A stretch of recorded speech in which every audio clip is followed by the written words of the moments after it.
All right, first I want to make sure you know that you have a quiz this coming Friday.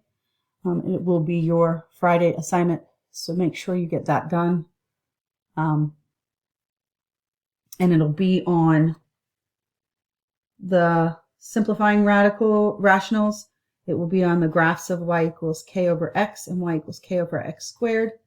It will be on today's material, which is the graphs of rational functions, including the asymptotes that we're going to find today, and the next lesson, which is using rationals to solve. Okay, so let's first go over the drill. Hopefully you've taken a chance to do it on your own before starting the video. If not, pause right here and go ahead and try it first. All right, so what we need to do is we need to simplify each expression and then list the restrictions on the domain. So in order to simplify them, we need to factor. So I'm going to start here with this one, and I'm going to factor the numerator. So what I need to see is two things that multiply to negative 20 and add up to 8. So I believe we're going to work with, that's a positive 8, so I believe we're going to work with 10 and negative 2. Okay, so that would get us our factors of x plus 10 and x minus 2. I'm able to jump right into the factors because it had a leading coefficient of 1. If not, I would have had to factor by grouping. So this one on the bottom, we need to factor, and I need to figure out what multiplies to 10 and adds up to 11, and I believe that's going to be 10 and 1. So we have x plus 10 and x plus 1. So again, I was able to jump straight to the factors because I had a leading coefficient of 1. If you didn't see that, then you could do factoring by grouping and still get those same factors. I have matching factors top and bottom of x plus 10, so they're going to cancel out. So my simplified expression, rational expression, is x minus 2 over x plus 1. And to name the restrictions on the domain, basically what x cannot equal, I go back up to the factored form, and I see that x cannot be negative 10, because if I put in negative 10 plus 10, that would be 0. And x also can't be negative 1, because if I put in negative 1 plus 1, that term would be 0, and I can't have zeros in the denominator. So that'll be negative 1. So there's my simplified with the restrictions. And for the second one, what we have, I see a common factor in the top one right now, so I'm going to go ahead and get that out. So that's x squared minus 5x plus 12. And I'll rewrite the denominator. So when I'm looking to factor this thing in the parentheses up here, I'm still going to have the 2 on the outside when I do that. But I need to drop it into two factors. So I'm looking for two things that multiply to 12. But when I add them up, I get negative 5.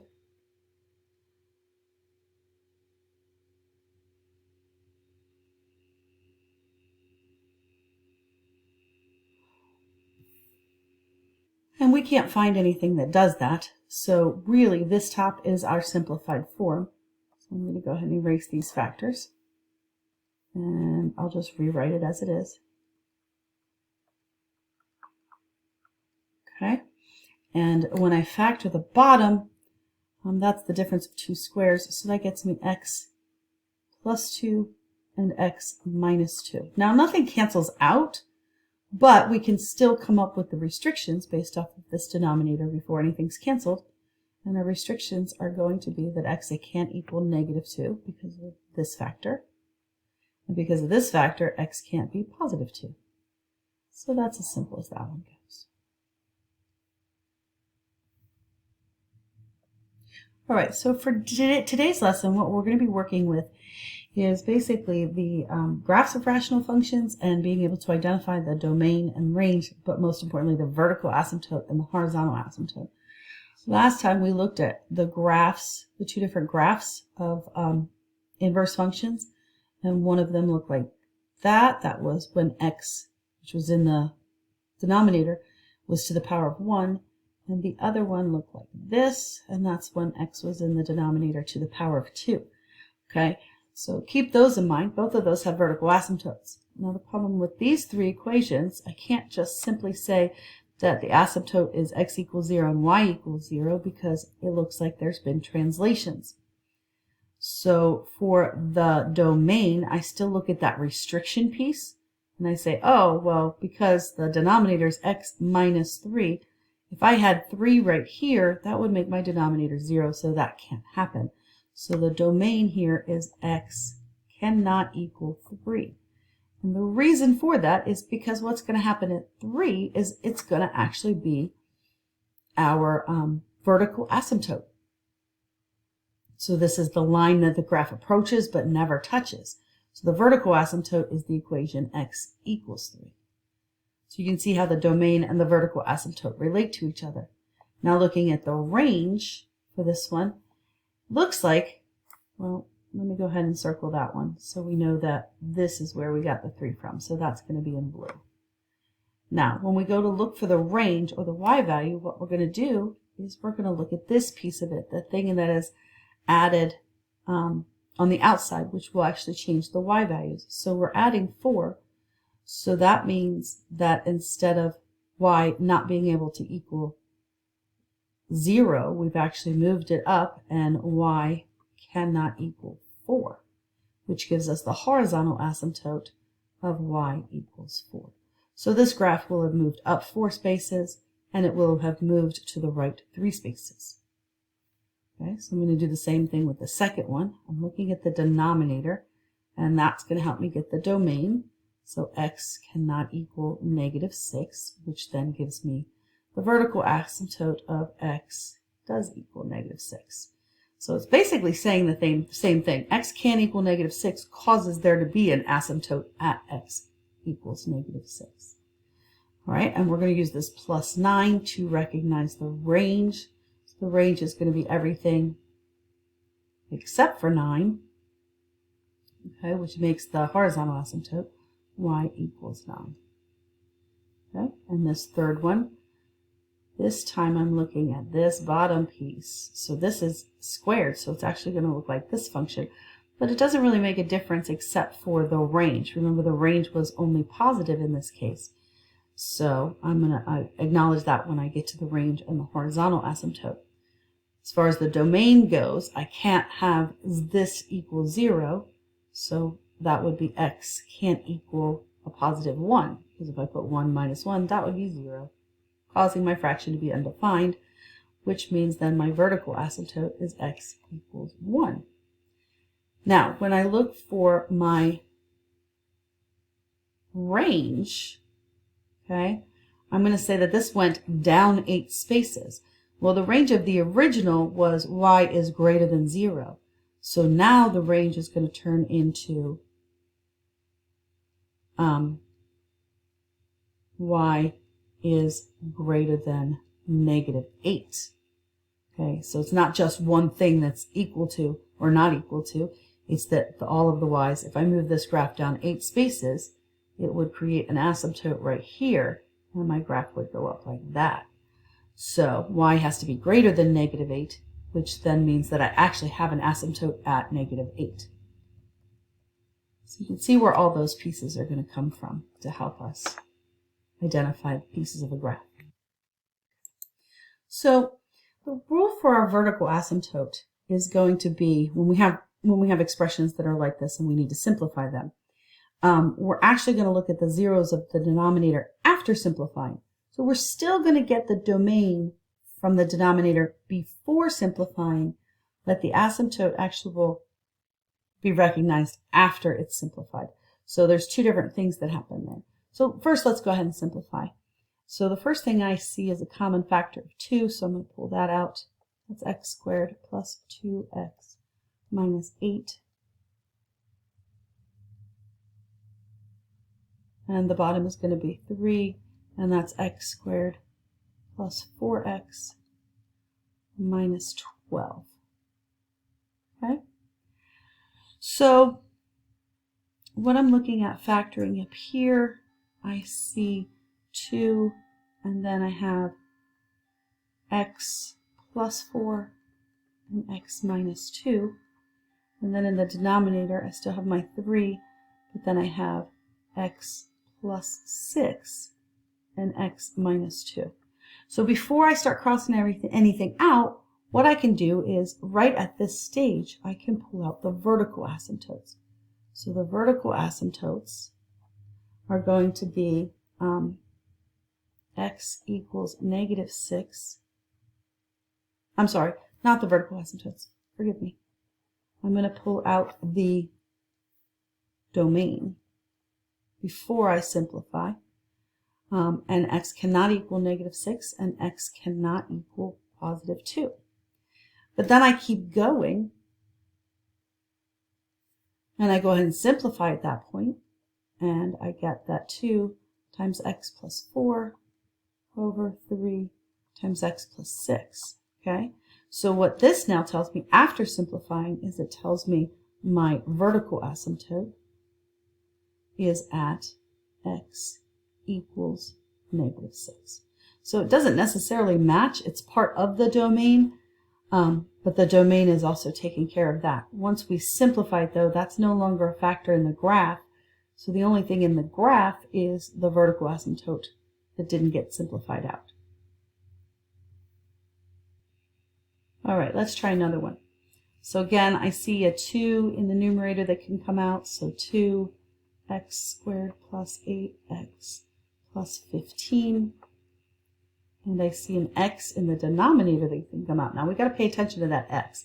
Before, when we were only factoring out a number, it didn't affect anything. But this time, because it's a variable, it will affect it. That leaves us with x squared plus x minus 30. Okay, so I'm going to take it one step further and factor out these trinomials. So 2, and we have multiplied to 15, add to 8. That'll give us x plus 3 and x plus 5. Then in the bottom, we're multiplying to negative 30, but adding up to 1. Okay, I believe that's going to be x plus 6 and x minus 5. Now here we don't have anything that can simplify, that can cancel out. So this time, because nothing canceled out, our domain and our vertical asymptotes are going to match. Okay, so the domain is going to be x cannot equal, and the first one can equal 0. From the second one, it can't equal negative 6. And from the third one, it can't equal positive 5. The asymptotes, vertical asymptotes, we have to be specific because we're going to get to horizontal in a second, is going to be x equals 0. It's going to be x equals negative 6. That's going to be x equals positive 5. So there's my vertical asymptotes. And literally what's going to happen when we graph this thing is we're going to put an asymptote at this, which is x equals 0. We're going to put one at negative 6. That's x equals negative 6. And we're going to put another one at x equals 5. Now, I'm not exactly sure what happens with these, but I can estimate that, we might have a branch that looks like that there. We could probably have a branch that looks like that there. One that looks like this here, and maybe another one that looks like that. We have 4 separate branches in this case. Like I said, that's probably not it, but that's a good visual of what 3 asymptotes would end up doing to you. All right. So the rules for the horizontal asymptote, that was the vertical asymptote. The rule for the vertical asymptote is that we get the denominator, once it's simplified, we get it out of there. Okay? So for the horizontal asymptote, it depends on the largest power, or the degree, when everything's in standard form. And we compare that degree of the numerator to the degree of the denominator. Okay? And so in this case, our degrees are matching. So when the degree matches,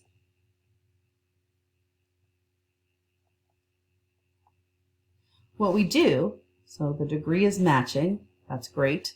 So then what we do is we just pull out the leading coefficients. And that gives us the horizontal asymptote of y equals 2/3. In this one here, you'll notice that our degrees don't match. The denominator is a larger degree than the numerator. And when that happens, we don't have to really pay attention to anything there. It's automatically y equals 0. And in my last example, when the numerator's degree is larger than the denominator's degree, okay, when the numerator is larger than the denominator, we're talking about the degrees, right? Okay, what happens is we have none. So the vertical asymptote is based on the zeros of the denominator after simplifying, and the horizontal asymptote is based off of the degrees of the numerator and the denominator and comparing them. And there's 3 different possibilities. Either it's going to be the leading coefficients in a fraction, or it's going to be y equals 0, or we're not going to have one. So let's see if we can apply this. So with this one, I need to identify all my pieces and get it in simplified form. So really quick, I can come up right off the bat with a horizontal asymptote, right? The horizontal asymptote, I have matching exponents, so that's going to be y equals 2/3. I didn't have to really do any simplifying to figure that out. Now I'm going to go ahead and simplify. Looks like I can divide out a 2 in the denominator, and I'll get x squared plus 10x plus 24. Okay, and in the denominator, I'm going to factor out a 3. So 3, and then x squared plus 6x plus 8. Okay, and then I'll factor those 2 trinomials. Okay, so the first one, it has to multiply to 24 and add up to 10. So I'm thinking that's x plus 6 and x plus 4. And in the denominator, it has to multiply to 8 and add up to 6. So I'm thinking x plus 4 and x plus 2. So now that I have it all factored, I can come up with my my domain. And the domain says x cannot equal -4 or -2. Then I go ahead and I simplify. I can break out this one and that one. And it simplifies to 2 times x plus 6 over 3 times x plus 2. And when we get to the very end, that's when we can do our vertical asymptote. And it's whatever would make that equal to 0. So x equals -2. So here's all the pieces of the graph. Okay?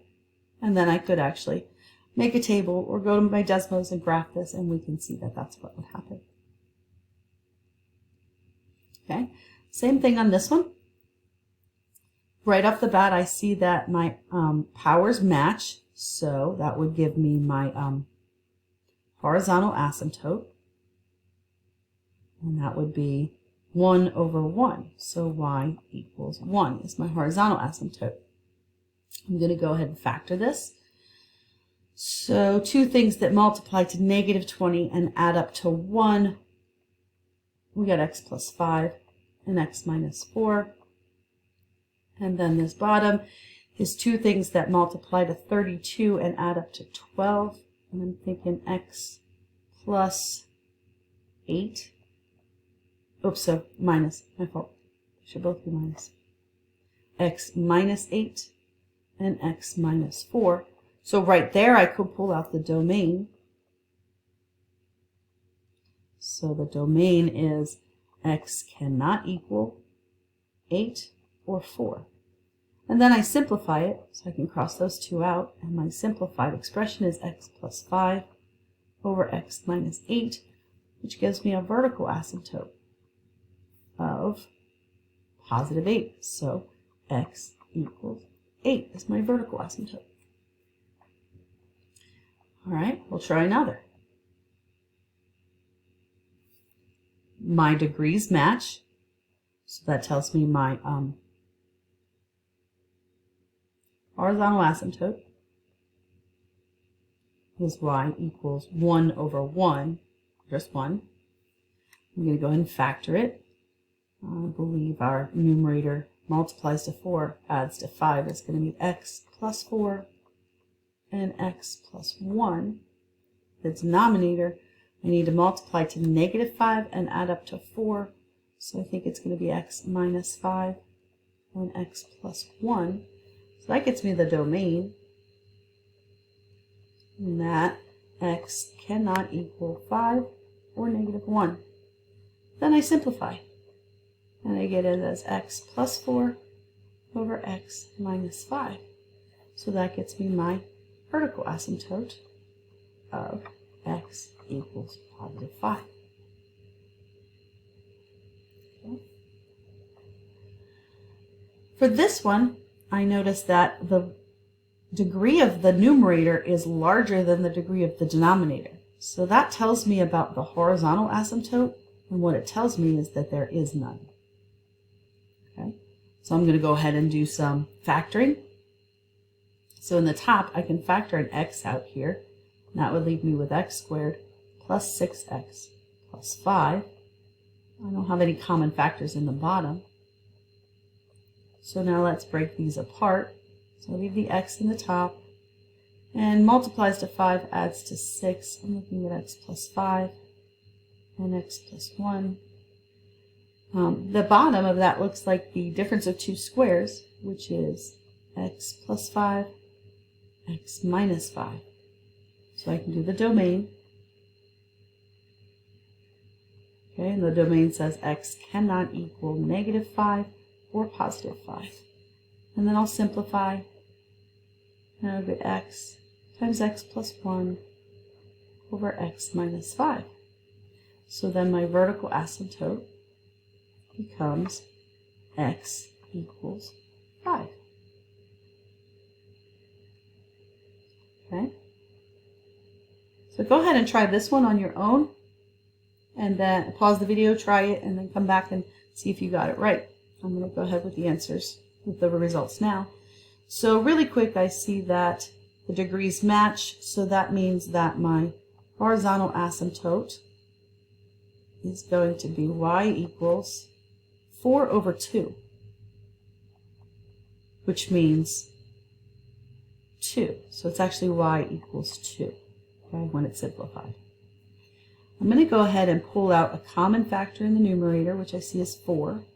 That leaves me x squared plus 2x plus 1. And I also have a common factor in the denominator, which is 2. And that gets me x squared minus 1.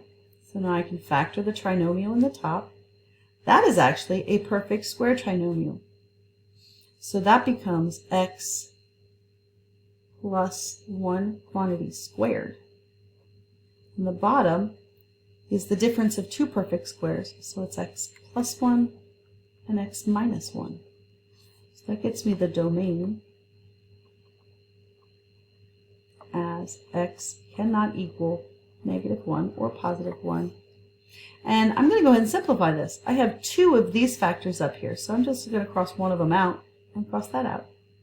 So that leaves me with 4 times x plus 1 in the numerator, and then 2 times x minus 1 in the denominator. And now I'm going to simplify my coefficients here. So 4 divided by 2, that's just 2. So it's 2 times x plus 1. And then the bottom becomes x minus 1. And now that I'm all simplified, I can come up with a vertical asymptote, which is x equals the 0 of that denominator, so positive 1. Okay. So, as you can see from my slides here, that's pretty much what we have going on. There's a whole bunch of examples. Okay, and then a closure at the end. So basically what I'm going to do is I'm going to work each one of these, so you can pause before you go to do it, or before I start it, and then come back to it and see if you got it right. So I'm going to work through these a little bit faster so you can check what you have. Okay? Okay, so here's that problem worked out. You can see that what I did was I factored the numerator as a perfect square, and then I common factor in the bottom, so I took out the x, and it left me with that trinomial. And then I factored that trinomial into x plus 6 and x minus 2. I was able to pull the domain out of that, so 0, negative 6, and positive 2 from that. I simplified it, and one of the x plus 6's in the top went away, and it went away in the bottom. So that got me the vertical asymptote of 0 and positive 2. And if you look way back up here at the degree of the numerator, degree of the denominator, the denominator is larger, which implies that a horizontal asymptote is x equals 0. Okay. All right, looking at the next problem. You can take a second and write it down and try and work it out yourself. And I'll put up the result. Okay, there's the result. This one got interesting, actually. So we were able to pull out a common factor of 4 and a common factor of 3. And I noticed right away that these two things matched, so I could have gotten to the answer very quickly, but I had to have the denominator in factored form to answer the rest of the question. So I went ahead and factored them. So when I factored them, I saw that the denominator was x plus 1 with the factor in the denominator. It told me the domain was x cannot equal 1. But when I simplified it, the 0 of the denominator, there was none. So there was no vertical asymptote. And I also found the horizontal asymptote because my degrees matched. I just looked at the leading coefficients, 4 over 3. Okay, so here's the next one. And I'll go ahead and put up the solution. Okay, and there's your solution. Factored the first one, which was the difference of two perfect squares. So I had x plus 6, x minus 6. The denominator I needed to multiply to 54 and add to negative 15. So I used negative 6 and negative 9. From the fact that my degrees matched, I got that the horizontal asymptote was 1 over 1, which is 1. For my factored form, I've got the domain of x equals 6 and x equals 9, or x cannot equal 6 or 9. And then from the simplified form, I can get the vertical asymptote that x equals 9. All right, and now I'll put up the second one. Okay, here's your result for the next one. When I factored this, I got x plus 4 and x plus 2. I had a common factor in the bottom of 6, so I got x plus 1. Nothing in here simplifies. So now I go back and I look. Okay, horizontal asymptote, that comes from the degree, and I have a larger one on the top. So that implies that I don't have a horizontal asymptote. The domain comes before we simplify it, so x equaled negative 1. But truthfully, there was nothing I could simplify, so that became the vertical asymptote as well. All right, let's try the next one. You can ignore that box. That box isn't supposed to be there. Okay, it should just be x to the first power right there, so you can ignore that box. Okay, so factoring the top, I get x plus 6 and x plus 1. Factoring the bottom, I get x plus 6 and x minus 1. The degrees match, so I'm doing the leading coefficient of 1 over 1 for the horizontal asymptote. To get the domain, I'm doing the zeros of the denominator, so negative 6 and positive 1. That's what x cannot be. And to get the vertical asymptote, I wait till I've simplified it and get the denominator, the 0 of that, so x equals positive 1. Let's try another one. Okay, here's your solution to that one. The degrees matched, so I used the leading coefficients as my horizontal asymptote, so that's where the 2/3 comes from. I pulled out a common factor of 2 in the top and a common factor of 3 in the bottom. And then what multiplies to negative 5 and adds to 4 would be 5 and negative 1. And what multiplies to 3 but adds to negative 4 is negative 3 and negative 1. So this line right here gave me my domain that x could not be positive 3 or positive 1. That's what I put for the domain. And then I simplified, and I was able to get the vertical asymptote out of this line, which said x is equal to 3 is my vertical asymptote. All right, let's try another one.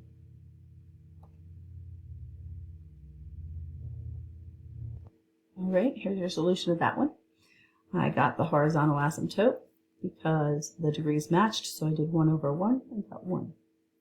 I factored what multiplied to 15, added to negative 8, was negative 5 and negative 3. And then the bottom was the difference of two perfect squares, so it became x plus 5 and x minus 5. That's where I pulled the domain from. This one is can't be negative 5. This one is can't be positive 5. And then I simplified, and was left with x minus 3 over x plus 5, which got me my vertical asymptote, because that's the 0 of the simplified denominator, and that would be x is equal to negative 5. Okay, let's look at another one. Again, you can ignore that box in the top there. That doesn't belong there. It was something to do with when we were typing, trying to get the exponents in. Okay, so give this one a try, and we'll put up the solution in a second. All right, here's your solution of that. Common factor in the numerator was 2. Common factor in the denominator was x. And as a matter of fact, I forgot something here because of that x. So I was able to look at the degrees and see that the denominator was larger in degree than the numerator, so that implied y equals 0 was the horizontal asymptote. And when I factored, I noticed that nothing canceled out for me here. So that means my domain and my vertical asymptotes are going to be very similar. So the domain is that x can't be 9, positive 9, because that would make that 0. Can't be negative 2. It also can't be 0 because of this little factor sitting right there. Okay, we can't forget that one by itself. And because nothing canceled out, the vertical asymptotes became those same 3 numbers. And we do have to write them separately because we're talking about the equation of a line. Up here, we didn't have to write them separately because they were numbers, but this is the equation of a line, so we do have to write them separately. You just can't use the commas to put the numbers in. All right, let's take a look at another one.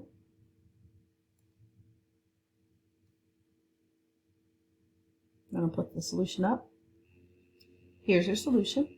The common factor in the numerator was x, so I pulled that out first, and I was left with x minus 2, and then multiplies to negative 8 adds to 2 was positive 4 and negative 2. Looking at the degrees, I see they match, so I used my leading coefficient of 1 over 1 for my horizontal asymptote. The domain, I went back to the first factored form and got that x couldn't be negative 4 or positive 2. But then that x minus 2 canceled out, so the vertical asymptote became the 0 of the new denominator, or x equals negative 4.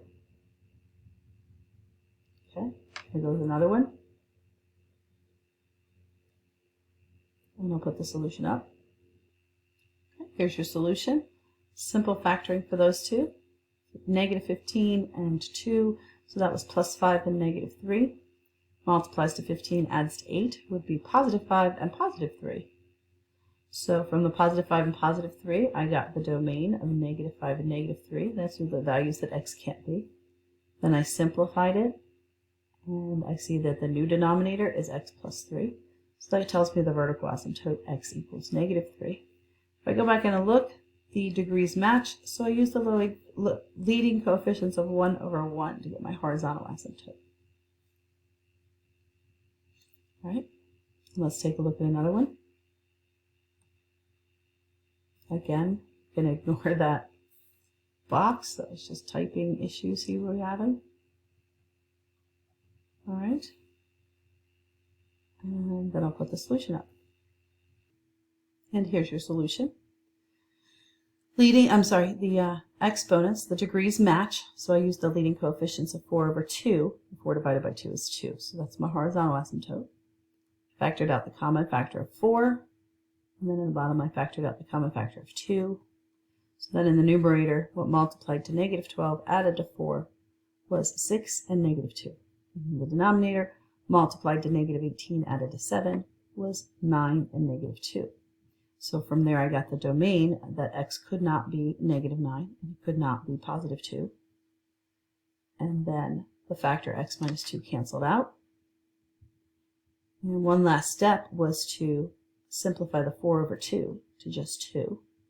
So to get the vertical asymptote, now I looked at my final denominator and it was x plus 9, so that means x equals negative 9 because that's the 0 of that denominator. So now we're going to look at one page to summarize things. Right? So we can give the domain, now this is in a different format, right? So this is like what we were doing at the beginning. This is saying give the domain, the range, the vertical asymptote, and the horizontal asymptote. So really quick, we see the translation. When it's written in this form, what we're actually seeing is a translation of the graph. Okay, so if we have x minus 3, that means the domain is that x cannot equal positive 3, or it make that denominator 0. And that's also going to give us the vertical asymptote, because this is the simplified form. So the vertical asymptote is x equals 3. Then we're going to look at this plus 4 on the outside and see that the range now becomes, this is linear, so I know it doesn't involve that graph where it was y greater than 0. Okay, so the range in this case is that y cannot equal 4. So it actually gives me my horizontal asymptote of y equals 4. Okay, so from here, what you're going to do is you're going to go to the assignment, which is a closure. Okay? This is your closure. Your job is to simplify both of these and determine the horizontal and the vertical asymptotes. You don't have to write the domain if you don't want to. You can if you want to. Okay? Just remember that you have a quiz on Friday. And get this turned in before class is over so you get credit for today. And I'll talk to you next class.